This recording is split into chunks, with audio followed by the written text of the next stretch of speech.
All right, Silver Doctors, live stream on air. We are here. Sorry for the delays, but yet, as always, it takes a little minute to get things set up behind the scenes, but we're here. Paul Half Dollar, how you doing, my man? I'm doing good. It's good to see you, Mike. It's a shame that the guy who holds the lights up on my end decided to quit today on a Monday. It's like you couldn't even do one last live stream for us.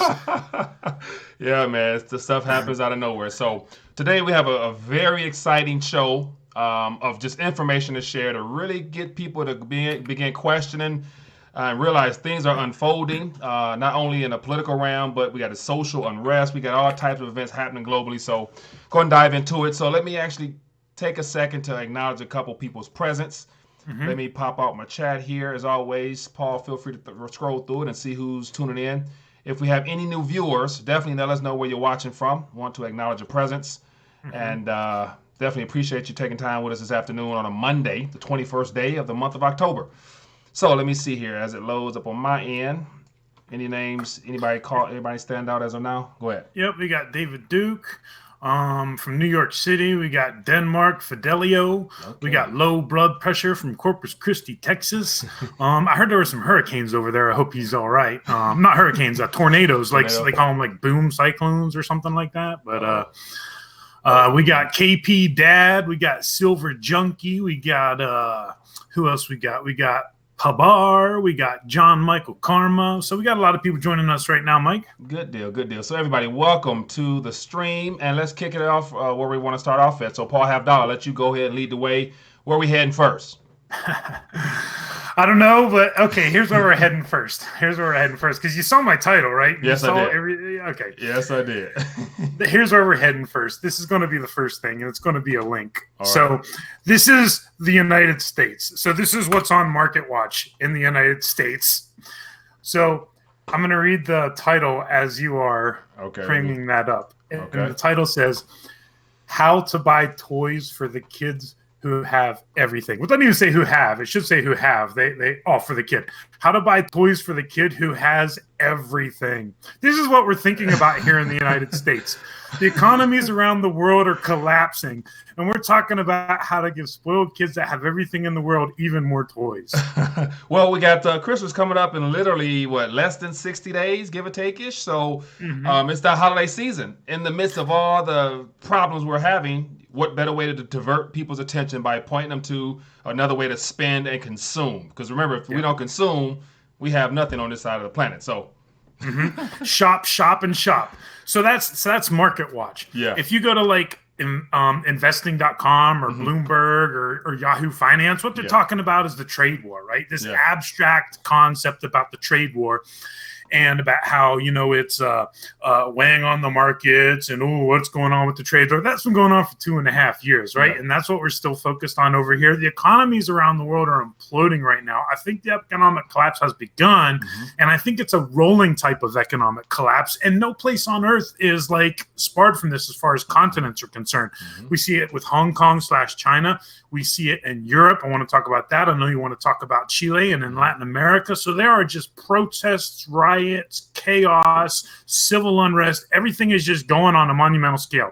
And here's the point I want to make about that, right? For 10 years now, bad news has been good news for the stock markets. Okay, so what does that mean? That means that, the Fed's going to keep on their emergency stimulus to boost asset prices. But you see, the bad news has been stuff like a slump in auto sales, right? The bad news has been stuff like, inflation's just too darn low. This is the bad news, right? But what's really happening are there's fire in the streets. There's blood on the streets. There's total chaos around the world. This is really actually bad news that's affecting nations. And this is going to have an effect on the markets. And I don't think it's priced in at all right now, Mike. And I want to give you a couple examples. So let me give you one example, and then we'll just get some back and forth on this. Sounds good. So first, let's talk about Hong Kong. We've talked about Hong Kong, and I just want to touch on one little thing about this. Okay. A few weeks ago, I exposed. Do you remember this when I pulled up Brink's terms and conditions, talking about civil unrest and riots and protests? And I was like, "This is coming." Well, this is an article from Reuters, and it's talking about this chain of stores in Hong Kong, and I guess it's called Best Mart. That's probably like a Walmart or a Kmart. All these countries have these same corporate types of big box stores, right? Yeah. So so in this article, it specifically refers to it says unlucky Best Mart. 59 of its stores have suffered damage during the protests, right? And these insurance companies do not cover damage from riots. So these stores are getting set on fire, they're getting damaged, windows are getting shattered, they're getting looted, and all these things are going on, and it's just complete and total loss. Oh, right? My goodness. This says, so this okay, I'm sorry. Lacking riot insurance. Okay, go ahead. Yeah. So this is going to affect the markets, right? Yeah. This is not something that's just, well, we're just talking about this and it's some far off away place. Yeah. And here's another thing. Did you know, I didn't know this until just today, because I was like, some people were like, well, that's in Hong Kong. How does that affect me? There are more banks in Hong Kong than like any other place in the entire world. And Hong Kong is like one of the like top, I would say 5 like financial centers of the world. Hong Kong matters, right? Yeah. It has like the largest number of like hedge funds or hedge fund accounts, something like that. There's all that gold and silver storage there. So, we're talking about a major one of the major points of this financial universe that is just, in chaos. And all of this stuff is not insured. It's not covered. That means that these businesses are going to take these losses. So I'll just stop there and let you add your thoughts, Mike. Okay, so just off hearing about the lack of riot insurance, so not only the owners will be taking losses, but yet we got the small business and big business that employ people are going to have issues. So not only will this riots cause a ripple effect in areas we are not even counting in right now, there's going to be a lot more surprises because, to my knowledge, I don't think China from the mainland has really intervened much beyond some troops along the borders, or have they actually brought troops into the region just yet, or what? Because apparently they have barracks there, and they're already there. They're just staying inside their barracks. Okay, so they could bring the hammer anytime they want to. Yeah, so the minute that they decide that things are really getting out of control, because what I imagine is that all this unrest is happening globally now. It's being spurred on and incited by the youth, but more importantly, it's being sparked by some funding. Like, most people don't really have time to risk losing their jobs to go protest and riot, unless literally like you're that fed up to where you like, to hell with my job. Let me get out on these streets and support this cause, or there could be some funding. So I think all the events we're seeing now is strategically somewhat being accelerated by forces that be to try to really spur things on, to divert people's attention, to really, because on another note, behind the scenes, clearly there has to be some monetary policy type stuff going on. And then just recently the IMF met, I think it was last weekend, and I'm sure they came up with some strategies and ideas, and heard about some articles that came out of there from some words that were said, especially about the U.S. being in a financial Armageddon if they don't have any firepower for this next crisis. So, diversion tactics / spurred or unrest for the wrapping up of this current paradigm, perhaps. Just my 2 cents there. And China's not going to let Hong Kong just go, right? No, because the next thing I want to talk about with chaos around the world is brand new just this week, and that's Catalonia. Have you followed Catalonia at all? Over the last year or two or so, ever since their initial referendum, which happened maybe 3 years ago, it's been a while. It's never really escalated, and it's been quiet until people are hitting the streets. But yet, it's only in the alternative media news that you hear about it. So, while you pull this up, this has some amazing photos. I'm just going to send you this link and let you pull this up while I talk here. Okay. With Catalonia, Catalonia, like Barcelona, Spain, right? Like that's one of the main cities, right? It's the most wealthiest, apparently, Yeah, like all the money is in Catalonia, right? And then the rest of Spain relies on it, which is one of the reasons why they don't want to let secession happen. Yeah. But they voted, right? The people voted, and also the semi-autonomous government there voted to actually secede from Spain. Just last week, they sentenced like the leaders and stuff like that. So the guy who would have been like the president, I can't remember exactly what his name is anymore, but he got like 13 years in prison. So this also goes to show you, like, if you actually try and do something legitimately, right? They had a referendum for the people. They had a vote in their government. They decided, they followed all these political processes. And when this happens, they're still going to squash it, and you're still going to pay the price for it.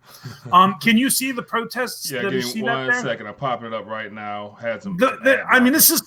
This is some pretty dramatic stuff that's going on there, and it just goes to show you that the governments are just going to get hardline on everybody. Yeah, man, you got burning in the streets. You got the 5th day of protest in Catalonia, and pictures. So I'm gonna thumb through some of the pictures. You go ahead and continue to elaborate on them.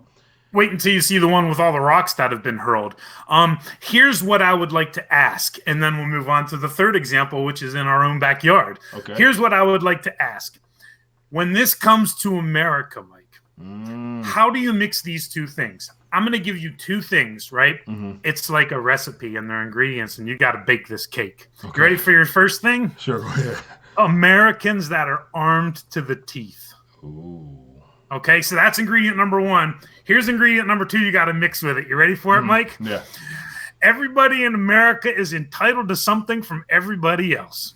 How do you mix an entitlement mindset with a population that's armed to the teeth? It's going to get ugly, Mike.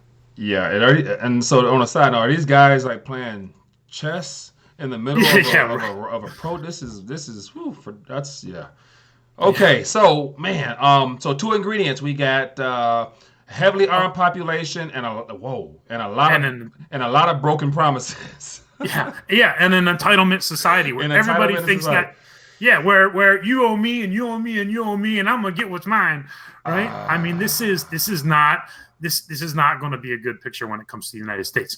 Which brings us to a topic I'd like to talk about, which I'd like to just call the tipping point, right? What we're seeing now. 1 second, but hold on, Paul. 1 second. So I had that picture up on the screen of the street corner where there's all the rocks, and it looks like a building came down. That's how many rocks there are on the street. So if those rocks were actually thrown at police and protesters, that is hundreds, if not thousands, of rocks that probably hit people and cause a lot of damage to physical bodies and a lot of things else. But yes, they were saying there were like 500,000 people at one point. And, you know, they talk about like all these protesters against Maduro in Venezuela and hundreds of thousands of people. And there's like 1,000 people. Like the Western media doesn't bring any of this stuff up. And there's literally like 500,000 people rioting in Spain right now. Yeah. And that's brand new. That's in addition to like all these yellow vest stuff in France. That's in addition to all this stuff that's around the world. Yeah.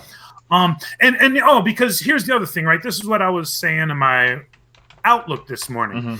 Now, with if you look around the world, what's going on? Brexit, which I call forget a Brexit, right? They didn't even vote again on Saturday. They're looking to delay it again. It's been over 2.5 years. What's happening in the Middle East, in Syria? Well, instead of pulling out and bringing the troops home, they're just moving them into Iraq, right? Yeah. And I have a feeling that Africa is going to be the next hotspot focus of interest for the U.S. military. What's happening when we look at, I can't remember all the examples that I use. Oh, the impeachment, right? Now you got people like Lindsey Graham, right? Mr. Military Tribunals himself talking about, well, you know, impeachment of Trump isn't without the realm of my possibility or something. So my point is, fundamentally speaking, there's just bad news everywhere. And now individual countries are reaching their tipping points. Yeah, that is unfortunate. And so apart from the obvious, there's going to be more cities that come about that we're going to, you know, hear in the news. And so I heard about, I think it was this morning or yesterday, about Lebanon. So apparently in Lebanon, I actually got a little video here that I'm going to try to play. But there's close to about 1 million, or they were saying it's about 1 million people in the streets in Lebanon as of like this past week or weekend, and they're wanting change. Everybody wants change. The government corruption, apparently they can't no longer live with the type of corruption that's happening in that country there. So when you see videos and photos like this of just the streets crowded with people who want change, if they don't get changed in the capacity or the way they want change, they're going to tear some stuff down too. And that's in the Middle East. So the Middle East already had their Arab Springs. Imagine a global spring. That's kind of what's underway right now. Yes. And we're still supposed to be, according to the economic syndicates and pundits, we're in economic expansion still. Yeah, exactly. Oh, that's because that's the other thing, right, that I talked about today. Look at how everything's changing, and this will change, right? But we've gone from global synchronized recovery to global synchronized growth to global synchronized slowdown. Well, what comes after the global synchronized slowdown? The global economic collapse, and it's going to be synchronized. Ecuador sprung up like 2 weeks ago, and I have no idea what it was about in Ecuador. Then just last week, we get to talk about Chile, and I know you want to talk about that, so I'll let you add your thoughts. All right, so Chile is one of them countries, again, that I haven't had a chance to live in, and so still got friends there. I was there end of last year, and so I spoke with a friend today, and so he was basically saying how he's actually flying back coming from Europe, but yet he was saying how he left. It was the beginning of the storm, but now he's like, from what he's hearing and what he's expecting to see when he gets there, is absolute chaos. And so it's one of them things where when I was there last time in December, I noticed a lot of development still. So there's a lot of infrastructure being built, a lot of houses, and in Santiago being a valley area, everything is already very tightly condensed. It's like a smaller New York City. So everywhere you look is a metropolitan area in Santiago area anyway. And so it's extremely expensive, extremely expensive. So you got nice single bedroom apartments, several thousand pesos, which is beyond the, what people can afford. So there's already a sense of like, how can I afford to stay here?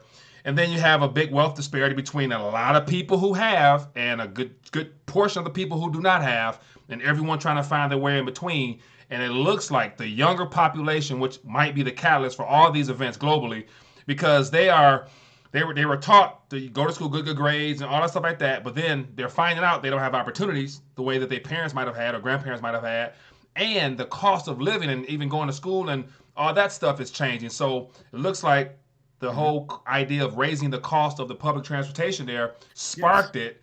Then they got, I think it was last year, they had a pension reform issues there. Then you got student loan, not student loans, but the free tuition. So everybody want free and all that stuff like that. So we're having a collision, but it's going to be sparked, I believe, by the younger generation because they have nothing to lose in their minds because they have nothing, they haven't accomplished anything, and they have everything to gain if they can get more free stuff. So, yeah. And think about the keywords there. That what was the catalyst, right? That did the spark, or if we could call the younger population the gunpowder. What was the spark? It was nothing more than a rise in the price of public transportation. It is so, like we talked about the American being tapped out, being maxed out on debt, and not being able to handle any more price increases. Yeah. So, what's going to happen? Could it be $5 gas prices in the United States? Is that enough, right, to push us over the edge since we're so stretched out, right? Yeah. We haven't seen that since 2008. Or would it be $8 gas prices? I don't know. What is it going to be? That's going to be the tipping point here.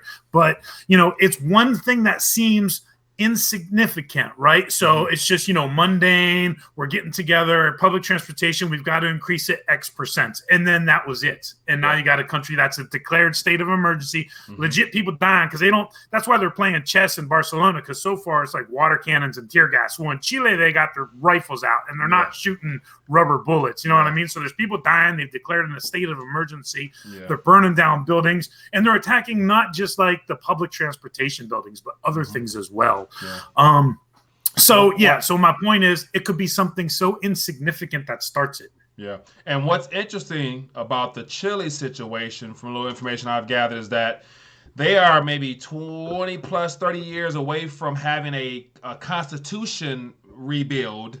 And so within the constitution there, they have certain powers that the government and the president can enact that gives him right to shut down things and to declare basically some very harsh penalties on his citizens. So unlike every other place, because they had the whole revolution aspect 20, 30 years ago, the new constitution states that if stuff like this arises, they have the power to bring down a hammer with just flat out killing a people or imprison them for overly extensively harsh long periods of time when it comes to jail time. So it's events like this will definitely cause you to wonder, like, okay, how far will the governments go to maintain sense of power and stability as opposed to losing it and having outright revolution in the countries individually. So that's stuff worth thinking about.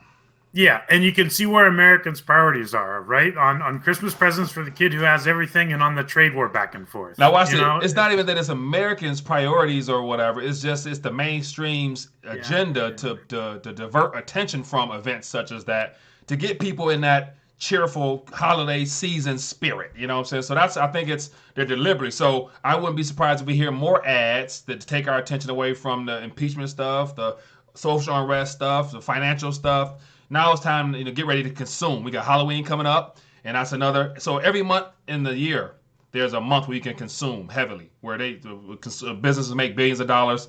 Halloween's next week. Christmas, the Thanksgiving week after, no month after that, then Christmas. So those three major holidays that have to go well for businesses in this country, or starting off January 2020, going to be mighty ugly on them numbers they're going to try to throw out. So, yeah, well said. Great points, all of those. So, just when I'm looking around, just the sense that I get is this is all starting now. Mm-hmm. And, we're always like, well, what's the collapse going to look like? And this is kind of what it looks like, right? This is like, we can see that this is actually the collapse that's actually taking place all over. And, these are major changes in world events because, this will affect the markets, right? Because you can't spin any of this news as good news, no matter how hard you try, because when it comes down to it, when businesses are losing money, right? When businesses have to close, when they lay off, there's no way you can keep these like stock market valuations this high. Mm-hmm. Yeah, that's very true. So the biggest thing is, what type of diversions will they spring about on us? And then we haven't even touched on the Federal Reserve operations and I guess their new issuance of or purchase of T-bills directly. So so I'm hearing people out in the commentary space talk about, November will be a defining month as to how long they can spin off this daily, weekly, whatever purchasing of assets or liabilities. And before they have to address to the public saying that we need X amount of dollars, because how long do you think Congress and just the politicians in general will be able to ignore this type of activity if we're supposed to be in good times and good environment and all the things that they try to spill off to our politicians that everything is okay? How long before you think they have to address DC on what they're doing? Wow, that's a good question because you've got two things going on that are completely taking up all what are our leaders in Washington doing? They're doing this stupid impeachment thing, and they're doing this and they're doing this why are we pulling out of these wars thing, right? So they're doing all the things, like they're doing the exact wrong of what they should be doing for the country right now. So I don't know, are they even going to say something about it? They probably won't say anything about it before it's too late, Mike. It'll be hard for them to say something about it just because the Democratic Party right now, and even the Republicans, everybody is on the edge of their seat because they know something's wrong. They know things are getting worse. It won't get better. And then perhaps they got a president in office that everyone eventually will turn their back on and go after if he continues to do what he's doing and say the things he's saying and just be himself. If he just continues to be himself, it's going to be a conflict with the establishment and the status quo in DC. So they need as much, diversion as they can so they're not going to address anything that will cause more panic in the markets, in my opinion. So yes, and remember, the debt ceiling is suspended until 2021. Dang, okay, so that's even more of a reason why, I don't expect nothing good out of there. I'm pretty sure it's 2021. I know it's suspended. I just can't remember when it's suspended till. But it's just like 2015, right? They suspended the debt ceiling until after the 2016 election. They've done the same thing again. So when you get down to it, they don't have to do it at all. They don't even have to worry about it because it's just an open check right now, Mike. Yeah. And I can't remember. I want to say it's through. Yep. Connected successful. Okay, so it's back on. And so we are back on. So I apologize for that. Let me refresh everything on my end and make sure it's up and running. Mm-hmm.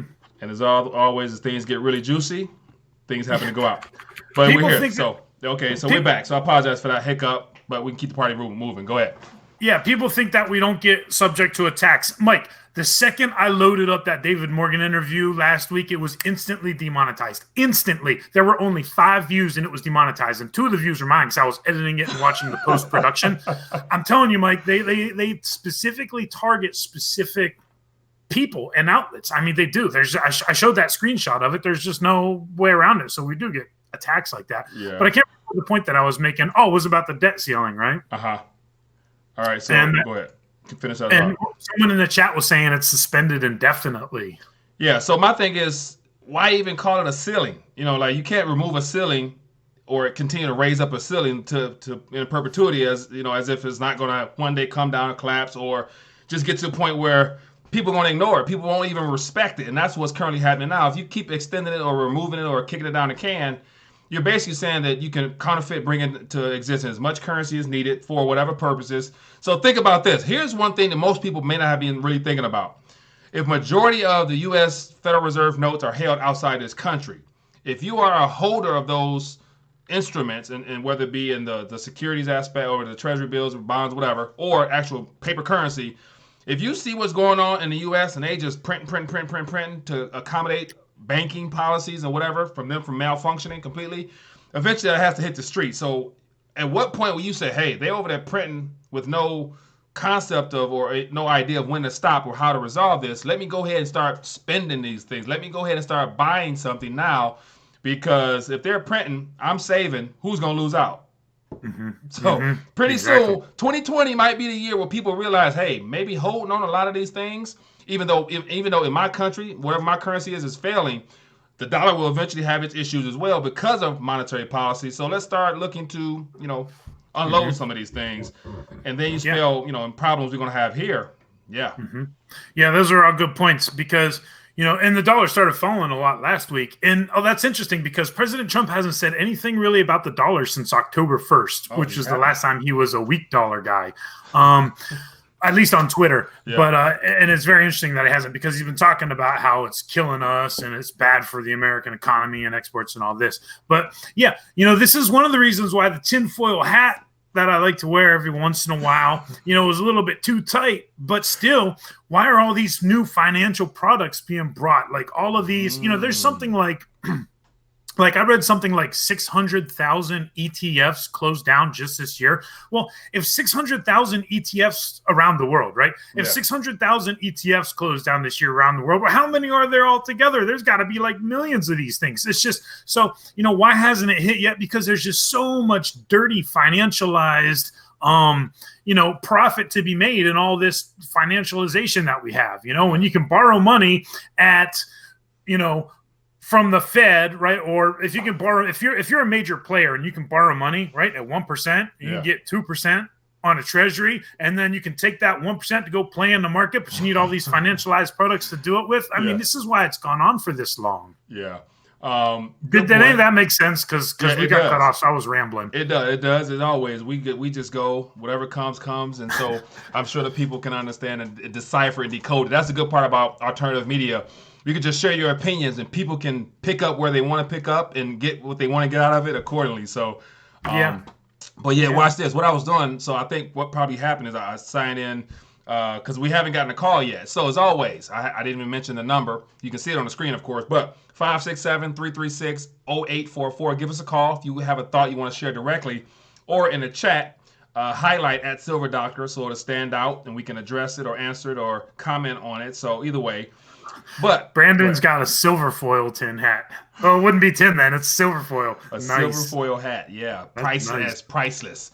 All right. So, Paul, watch this. Now, I want to bring something to your attention because remember maybe a month or two ago I mentioned some of the possible scenarios or strategies that might be unfolding in the political realm, and it had to do with a former candidate from 2016 who didn't win.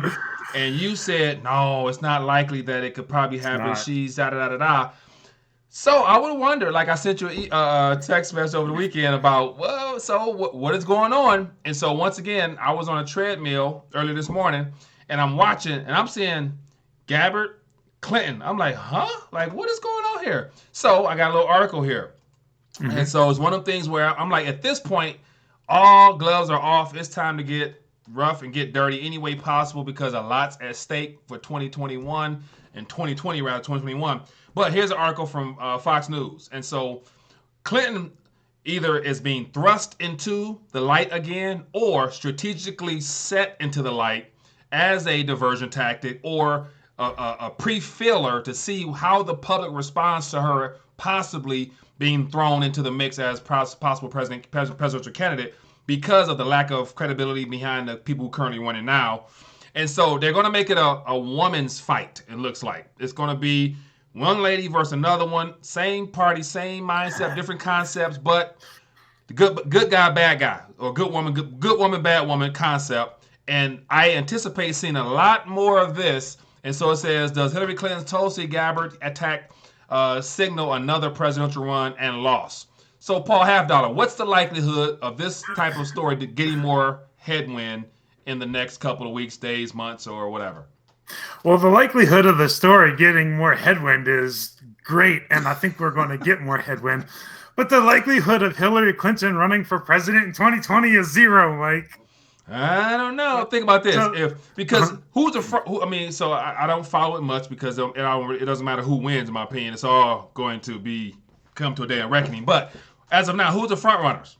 Okay. See, here's why I think Clinton's coming into the mix. I think the front runner is and will be Elizabeth Warren still.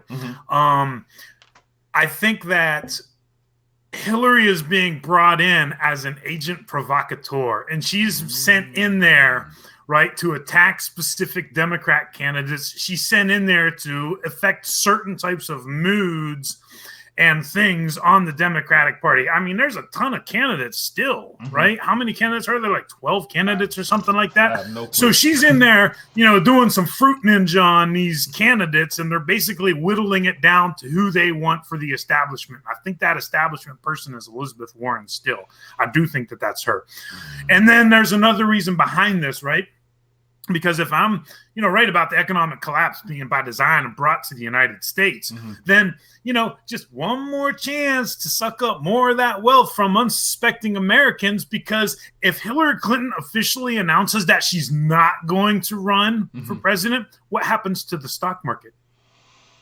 It gets a boost. It gets a boost because the market does not want Hillary Clinton in there. The market would be uneasy with Hillary Clinton getting in there. But why? Why? Well, so just wondering, because I'm thinking like perhaps knowing that if she's a bought and paid for politician, then she's gonna be very favorable to all the complexes we have on in this country. Why wouldn't it get a boost if she announced as well?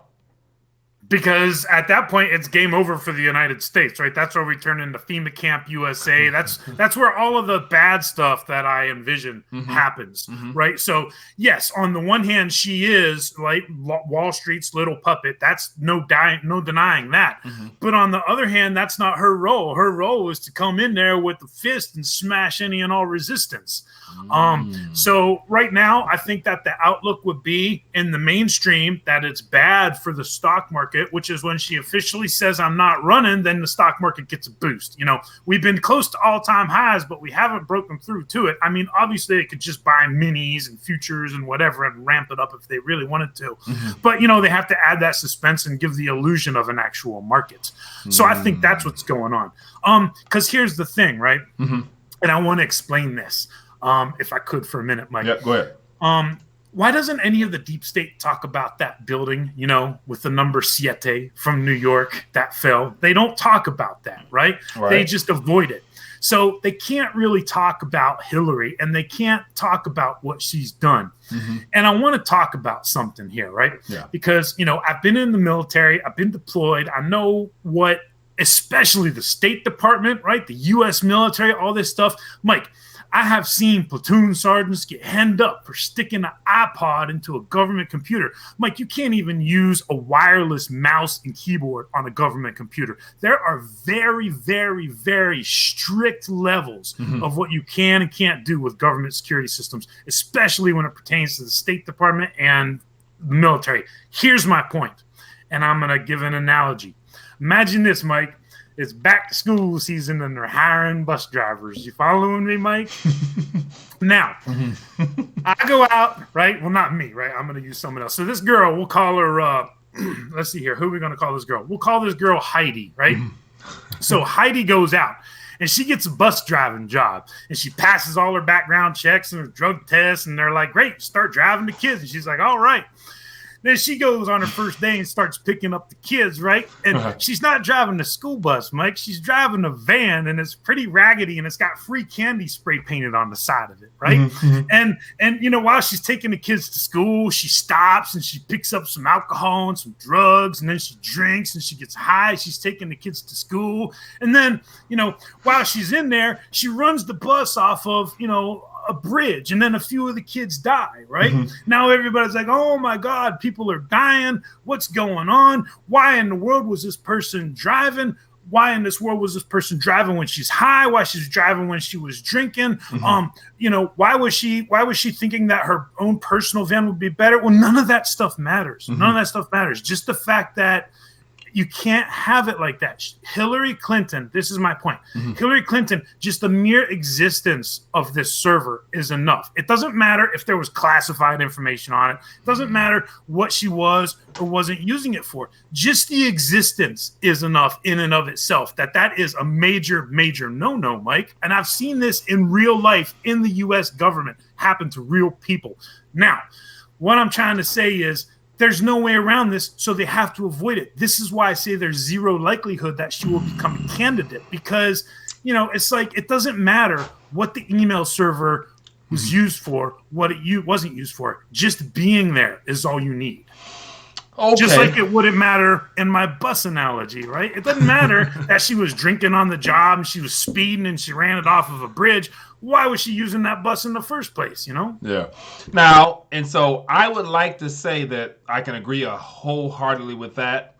But I believe that because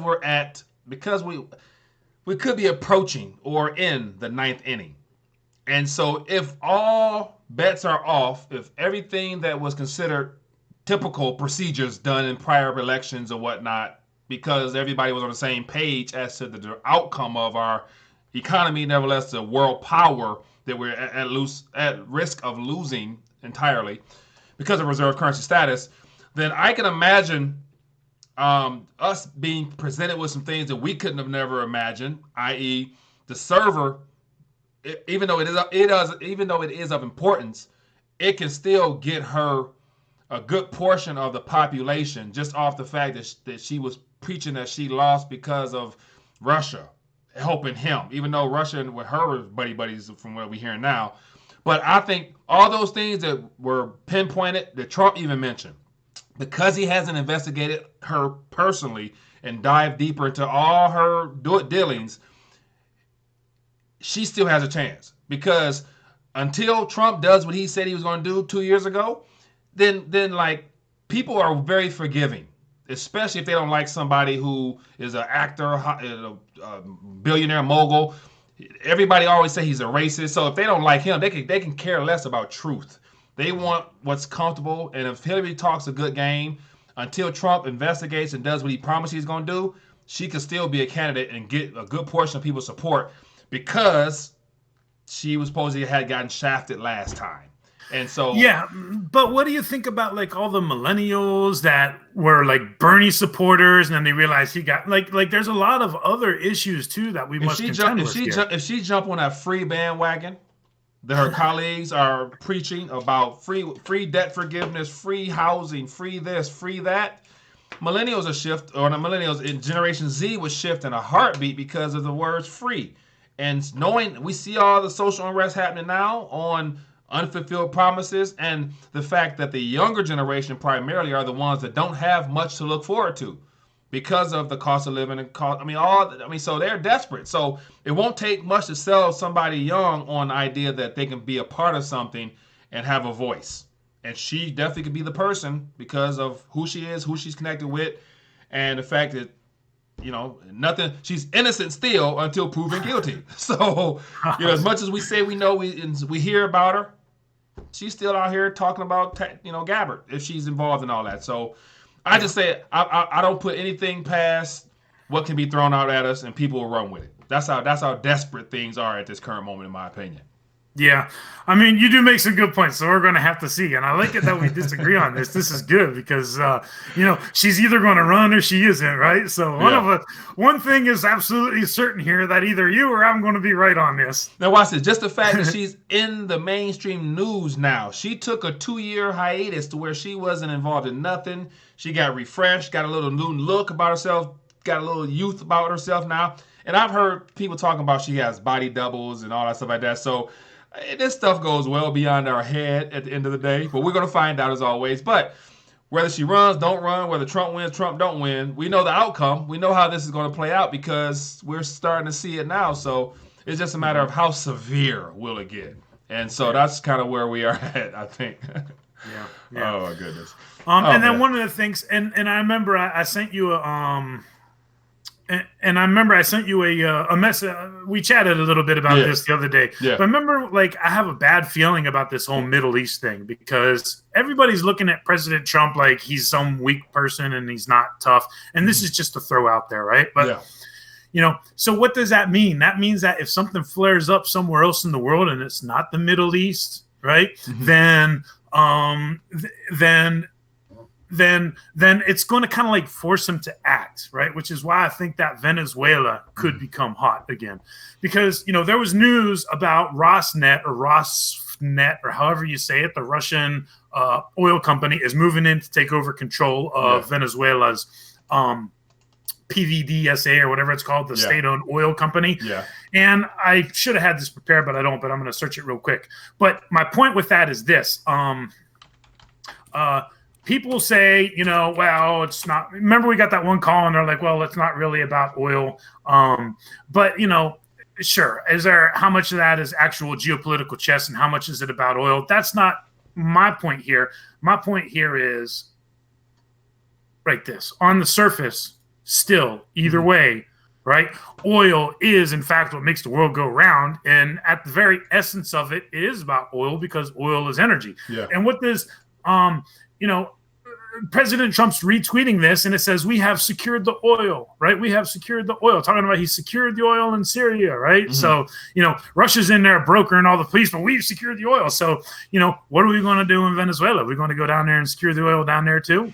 I think we're going to go secure the oil, because if they throw some instigators in there and they start something, we already saw that UN press conference where they're like, please, President Trump, come help us, come help us. Yeah. And now if President Trump's looking as a softie when it comes to the Middle East, what's going to happen? He's going to have to prove that he's not soft. And there goes the regime change. Yeah, now here's the only problem with that is that, no doubt, Mr. Bolton, before he got the boot, that was his intention, was to stir up as much turmoil as he can in that region by basically turning Colombia, Brazil, and all the bordering countries against Maduro. Mm-hmm. But yeah, here's the problem. On the other side of the story, what we're not hearing about is the support and the increased presence of China and Russia in the country itself. And so, because China and Russia has a heavily invested interest in that territory due to the oil and infrastructure, all the things that they're investing in, I don't think it was when Maduro was in Russia, he secured some funding. I forgot the right number, but I think it was something about billions of dollars, whatever. So, and then I hear stories about the last little bit of tonnage of gold that the bank holds. The gold is moving in Russian planes, being melted and sold and leased or whatever.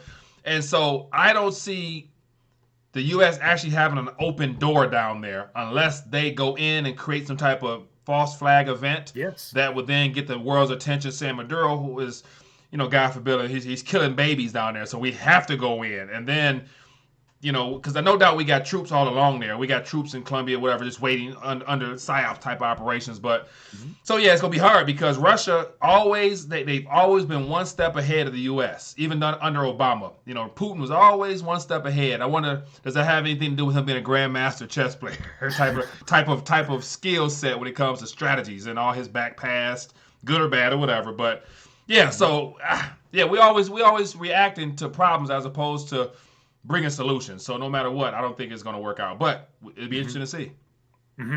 Yeah. Well, let's check in with the chat here, Mike. We've kind of neglected everybody today because there's just so much going on in the world right now. All right, let me see. Anything stands out? I saw some things that highlighted. Let me go up a little bit. Go ahead. Yep. You think Tulsi has no chance? Yeah, I don't think she has a chance at all. I think she's getting the Ron Paul treatment. Did you see how Ron Paul got treated in 2008? I wasn't paying attention at that point in my life. They completely just blacklisted him from the mainstream media. Like they did like the Iowa straw poll and he got like first or second or third. And they like would say all the different people, then they'd skip his name and then say everybody else when they were reporting on it. And I mean, he had huge, massive like Trump types of crowds, but they wouldn't report on that. I mean, it was amazing. And that's just the kind of treatment he got because of his, foreign policy stance and his sound money stance. Now Tulsi's not like good with money, right? Yeah. But she kind of gets it when it comes to the foreign policy, right? So she understands foreign policy. So they're just not going to stand for that. They're not going to let her. And then it comes down to, are you elected or are you selected, right? Because, and let's talk about Amazon's going to be running like 30 states or 30 counties or something like that, voting with software that counts like the electronic voting, the computerized voting and stuff like that. Because that's the point, right? It doesn't matter who's voting. What matters is who counts the votes. And then what matters beyond that is who's announcing the results of that count. Right. So, you can do all you want to say that my vote does or doesn't make a difference. But in the end, it's the person who's counting it that decides. And they're selecting the candidate. All they have to do is make sure it fits the deep state globalist narrative. Yeah. Now, here's one of the things where this is a primary area where trustless, transparent operations is the most needed. And so, how come, or it probably won't happen, but it'd be wishful thinking. There are certain things that public knowledge is needed in governments and in our monetary system when it comes to central banks and governments and all the entities and all the funds they spend. That's where transparency is needed most, not in the personal, private consumers' personal affairs when it comes to their day-to-day transactions, in my opinion. And so right now, with this, I forgot about the Amazon things you just mentioned, so I'm looking it up now. But this is a great opportunity where the blockchain technology, where it's publicly visible who voted, all that type of stuff is needed. And so how and why would Amazon get this type of responsibility, knowing that they are already, along with Facebook, one of the biggest behemoths of a monster on the planet? So how do they get the right to, as you mentioned, be involved with the voting process?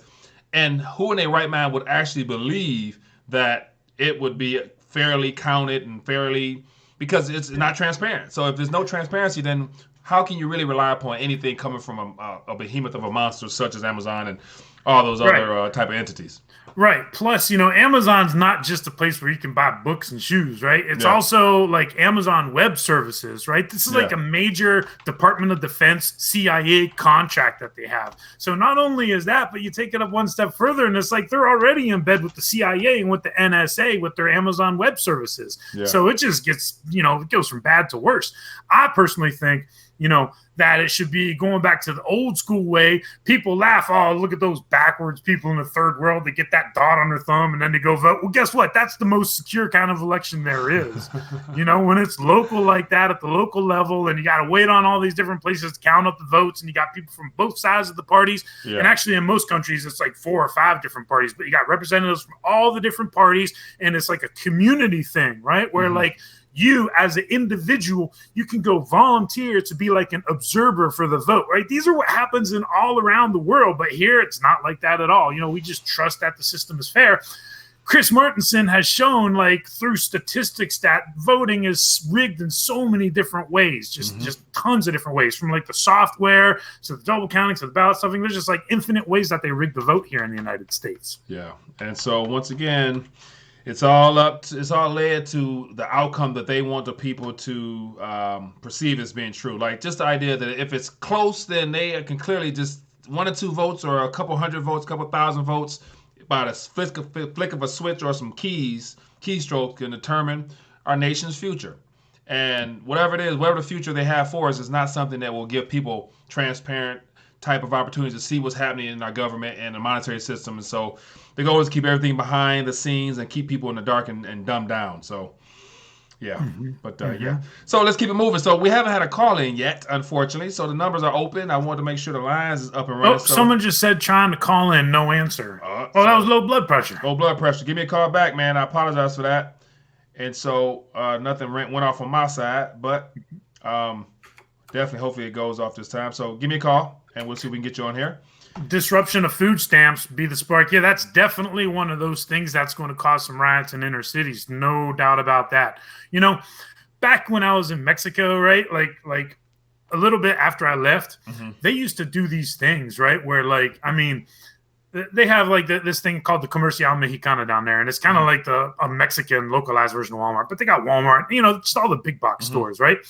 But like these communities would do these things where and everybody would do it, right? They just, flood into these stores and just ransack the place in 20 minutes, and just 100,000 people go into this store and just grab whatever they can and walk out of it. And that's, the kind of stuff we're looking at here. You think back to the Ferguson, they're burning down grocery stores, they're burning down drug stores. This stuff is, when I say blood in the streets and fire in the streets, that's not hyperbole. 8 people were killed in Chile, right? Because they're not shooting rubber bullets and they're not shooting tear gas. They're just not playing around at all, right? So, food, that is one of those critical things where in an entitled mind and you don't have it and you got a whole lot of guns, it's going to get really ugly. Yeah. Very, very, very true. Very true. What else we got going on? It says no answer, only ringing. So it should be good on my end, but yet it's not ringing. So it's not even ringing on my end. So make sure it's the right number. So it is the right number, 567-336-0844. Playback lost. Are we live still? Yeah, we're still live, right? Yeah. Okay. Playback lost. We'll play back. Oh, no, we're live. I just hit ringing. So the phone lines is up and running. So other than that, we're gonna keep it moving. So we are almost approaching our end point anyway. So any subject matters that we haven't covered is a question. What else has had anything else newsworthy that we haven't touched on is a question. I want to make sure we got everything. Let me see here. What else is coming up? Nothing in the chat there. Nothing in the chat. So I saw the silver got a little bid. As of today, I think it was up a little bit, and I saw an article about silver doing better than gold at this current point, up 1% or something like that. What's going on with the price? Anything new? No, they got them beat back down. So they took it back we're down. At 1486 in gold. Silver's at 1758. So everything that was bid has since about 11:30 on has been beaten right back down. So just another day in the markets. Because it's like I brought up to Craig Hemke in the interview a while ago. Yeah. I said, if you're running these manipulations, right, there's still people that deny gold and silver manipulation. I have no idea why, because all the markets are, manipulated and intervened. The Fed is intervening in the market 24/7, right? And they still deny gold and silver. But if you're part of this manipulation, and if you're making so much money that all you're doing is paying little fees, right, here and there, well, why would you ever stop that? Because it's free money, and you never go to jail, and nobody ever gets in trouble. They just, if you don't happen to be like at the very top or at the very, very bottom, if you're somewhere in the middle, they might make an example out of you, but it's a risk that a lot of people are willing to take. Or else they just think that it's not a risk because they think that their uppers are going to have them covered. So this, goes on, and it's still going to go on. We got all these new paper derivative products that are coming to the market. That's also just adding to that flood of paper. So remember, it's not just like paper on the COMEX, but there's just derivatives on gold and silver everywhere at an exponentially increasing rate. And there's going to be a lot of claims for actual gold and silver that just isn't there.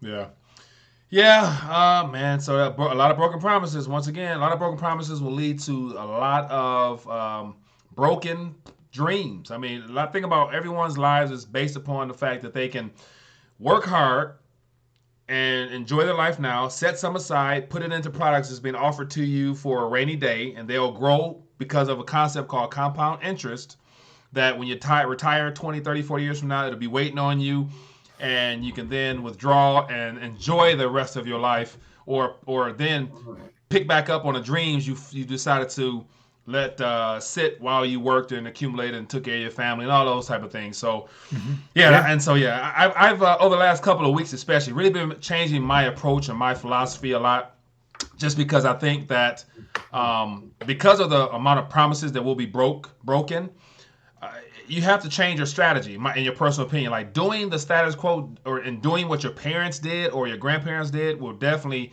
leave you on the short end of the stick. Because the American dream concept is gone. It's no longer. Like the cost of living. I was watching a situation out in California where they talk about just the ever-increasing cost of living there. And I'm thinking, like, at what point do you just say, enough's enough, let me get up out of here and go somewhere else in the meantime? Or just change your approach on how you live. Like, the problem is people are so conditioned to having the greatest of the greatest. Dial back on your level of consumption and use a little bit of that disposable to work on your dreams. Like right now, work on your dreams, however small or dumb they might seem, will be well worth your time and energy because you'll be working at something of value to you. But anyway, sounds like you got excited about something. Go ahead. Yes, because I can give you a very precise example of something that just happened to me last week that speaks exactly to this. Okay. But before I do that, did we talk about the Chicago teachers are on strike too? So there's another promise that's not getting. We mentioned that thing last week. But I don't want to talk about that. Here's what I want to talk about, right? Before we run out of time or whatever.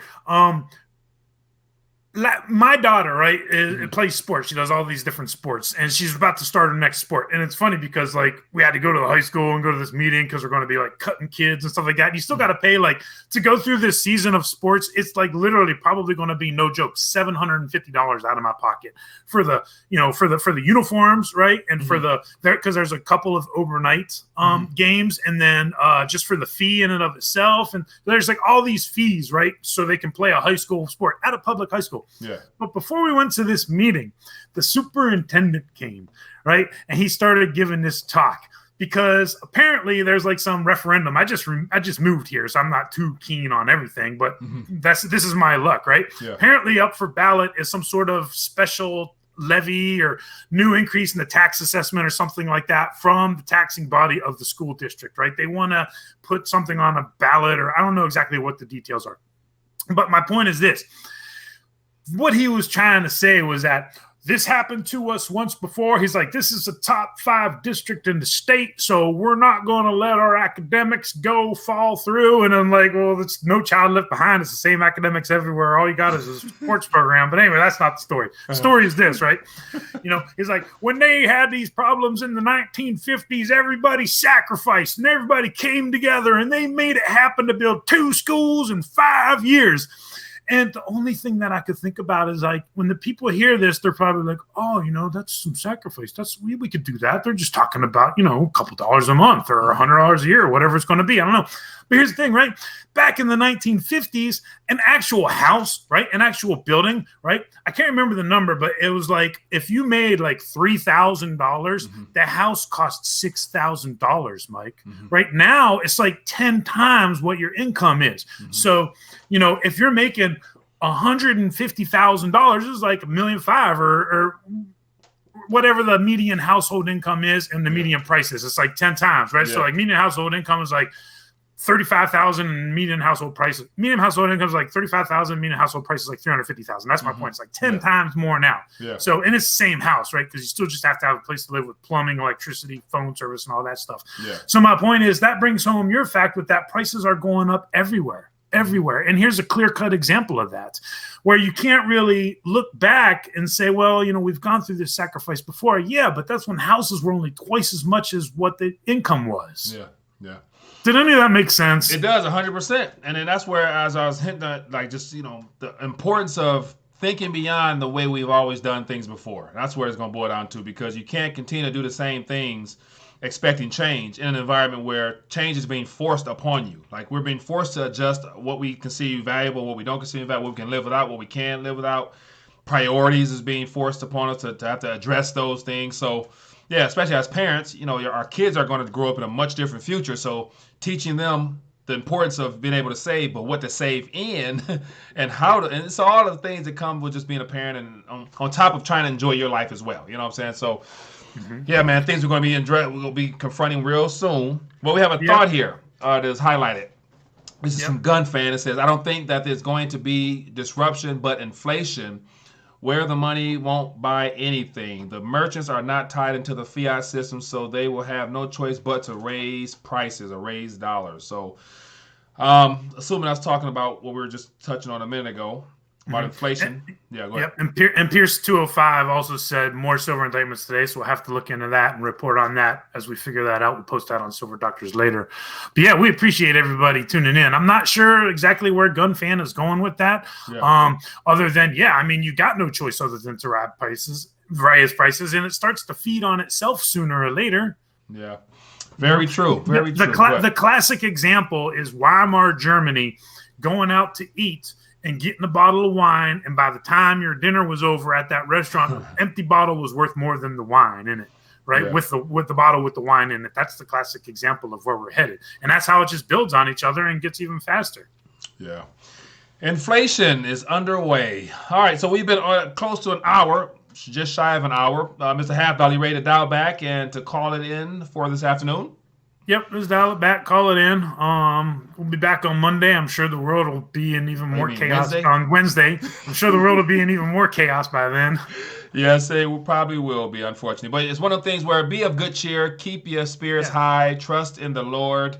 And, of course, the good news about this is that a lot of things that's outside of our control, don't worry about it because it's only going to stress you out. Just be conscientious and grateful for the opportunities you have to prepare as best you can and put the rest in the good Lord's hand. That's my approach. So I'm excited for the opportunities that's going to be created in this next coming decade, just because I'm open to receive whatever the Lord has in store for me. So yeah, that's a great way of putting it. It is called creative destruction, right? So we're just on the creative side, right? We're not on the destruction side. So all right, man. Well, everybody, it's been great hanging out this afternoon. As always, if you've enjoyed the back and forth, don't be afraid to donate a thumbs up right beneath this video here. And if you found anything informative, share this information with your family and friends so they'll be in tuned. And then come back Wednesday, same time, same place. Invite a friend, and we'll see you then. But other than that, peace.